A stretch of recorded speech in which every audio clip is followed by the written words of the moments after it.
খবর পাওয়া যাচ্ছে রোহিঙ্গারা নাকি আরাকান আর্মির বিরুদ্ধে যুদ্ধ করার জন্য প্রস্তুতি নিচ্ছে। এই ঘটনা সত্য হলে বাংলাদেশের জন্য তা কোনো বিপদ ডেকে আনবে কিনা এবং রোহিঙ্গারা আরাকান আর্মির বিরুদ্ধে যুদ্ধ করে জয়ী হতে পারবে কিনা আপনার কি মনে হয়? দেখেন, আজকে রাখাইন রাজ্যের মুসলমানদেরকে আরাকানি মুসলমান বলা হয়। এদের শত শত বছরের পুরনো বাপদাদার ভিটে বাড়ি থেকে এদেরকে উচ্ছেদ করে দিয়েছে। আজ তাদেরকে অবর্ণনীয় কষ্টের মুখে ঠেলে দিয়েছে। আপনারা বলেন তো, এদের বাড়িঘরে ফেরত যাওয়া বা ফেরত পাওয়া এটা তাদেরকে মানবাধিকার নয়?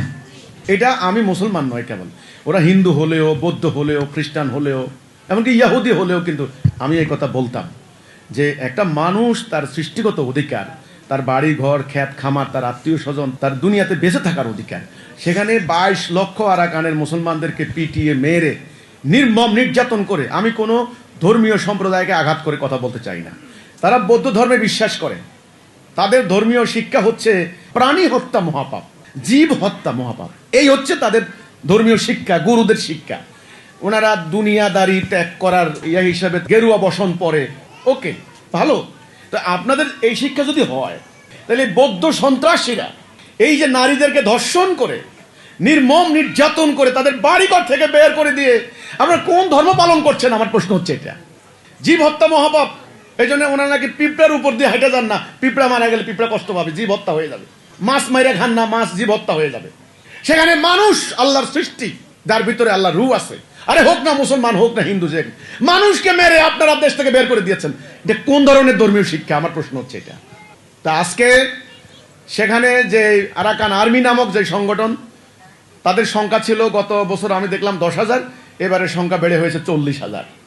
তারা অলরেডি পাশ্চাত্যদের, পশ্চিমাদের সহযোগিতা পাচ্ছে, যেটা আপনারা যারা জানেন। অলরেডি জাতিসংঘ থেকে প্রস্তাব দেওয়া হয়েছে আমাদের বাংলাদেশে একটা করিডোর দেওয়ার জন্য, হিউম্যানিটেরিয়ান প্যাসেজ বলা হয়, করিডোর দিয়ে ওদের কাছে সাহায্য পাঠানো হবে, মানে মানবিক সাহায্য, খাবার টাবার, ওষুধপত্র ইত্যাদি। এই যে ব্যাপারগুলা বলা হচ্ছে, আসলে কি হিউম্যানিটেরিয়ান এইড পাঠানো হবে? নো, আমরা তো জানি তারা এই মানবিক সাহায্যের নামে অস্ত্র শস্ত্র, গোলাবারুদ পাঠায়। এটাই হলো আমার কথাটা এখানে।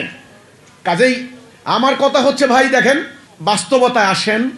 রোহিঙ্গা মুসলমানদের তাদের বাড়ি ঘরে ফেরত যাওয়ার এখতিয়ার, অধিকার, মানবাধিকার রয়েছে।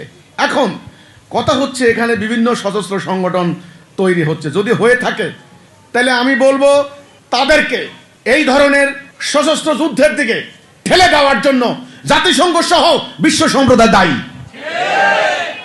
কেন? পাশে এত বড় চীন, পাশে হলো মালয়েশিয়া, এর পাশে হলো থাইল্যান্ড, এত বড় ইন্ডিয়া, এসব সরকার এদেরকে বলতে পারে না এদের বাড়ি ঘরে যাও তোমরা? কেউ বলবে না।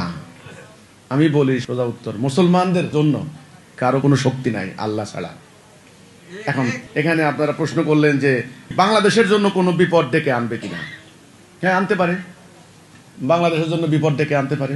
এই উসিলা ধরে আরাকান আর্মি বাংলাদেশের উপর হামলা চালাতে পারে। এটাই তো যুদ্ধ খেলা হচ্ছে নাকি? না হলে তাদেরকে পিটিয়ে তাদের ঘর থেকে বের করে দেওয়ার উদ্দেশ্য কি? একটা মাস্টার প্ল্যান আছে না?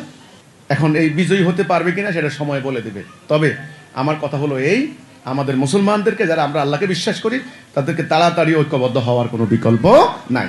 না হলে কালকে আরাকানিদেরকে বের করে দিয়েছে, আগামী পরশু আপনাকে বাংলার মাটি থেকে বের করে দেবে। এটা বলতে পারেন আল্লাহর হুকুম অমান্য করার শাস্তি আছে। আরটা হলো জাগতিক কারণ, দুনিয়ার এই যে নিজেরা মারামারি, অনৈক্য, হানাহানি করা, স্বার্থপরতার কারণ। এই দুটো কারণ থাকতে পারে।